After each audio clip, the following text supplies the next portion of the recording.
पढ़ा हुआ लंबे समय तक याद कैसे रखें। अगर आप स्टूडेंट हैं तो इस वीडियो को लास्ट तक देखना।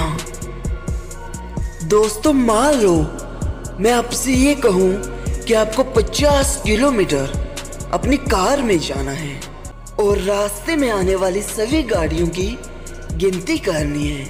आपने जाते वक्त कितनी गाड़ियाँ देखी? आपको लगता है सबसे अच्छे से कौन सी गाड़ी याद रहेगी?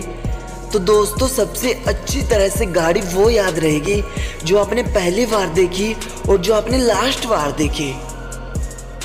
अब अगर मैं आपसे फिर से कहूँ एक बार फिर से गाड़ी लेकर जाओ और अब की बार 1 किलोमीटर तक ही जाना है और रास्ते में आने वाली सभी गाड़ियों की गिनती करनी है, तो आप आसानी से 1 किलोमीटर में आने वाली गाड़ियों की गिनती कर पाएंगे और याद भी कर लेंगे।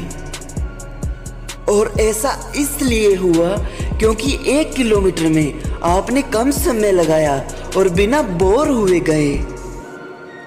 और पहले आप 50 किलोमीटर तक गए तो आप बोर हो चुके थे और गाड़ियों की गिनती करते करते थक चुके थे।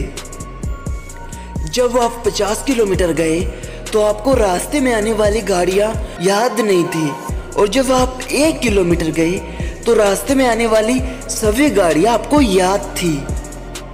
इस चीज़ को बिल्कुल ध्यान से सुनना और ध्यान से समझना।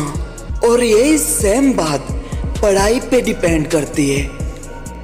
अगर आपने दिन में 3 घंटे पढ़ने का गोल बनाया है तो एक साथ 3 घंटे मत पढ़ो, बल्कि गैप कर करके पढ़ो। हर 1 घंटे के बाद ब्रेक करो, तभी आप क्वालिटी वाली पढ़ाई कर पाएंगे। और ये मेरी गारंटी है, इस तरह से पढ़ा हुआ लंबे समय तक याद रहेगा।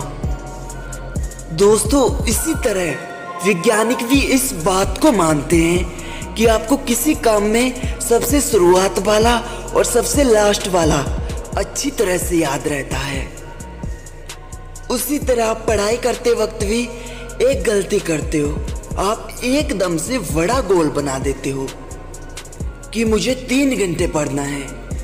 3 घंटे अगर आप मन मारकर पढ़ भी लोगे तो इसका क्या मतलब हुआ? क्योंकि बहुत सारी चीज़ें एक साथ याद करने से लंबे समय तक याद नहीं रहती। तो दोस्तों मेरे द्वारा बताई गई बातें सभी याद रखें और आज से इस तरीके को फॉलो करें। आपको वीडियो कैसी लगी कमेंट में ज़रूर बताएं और अपना 100% पढ़ाई को दो। जय हिंद, वंदे मातरम।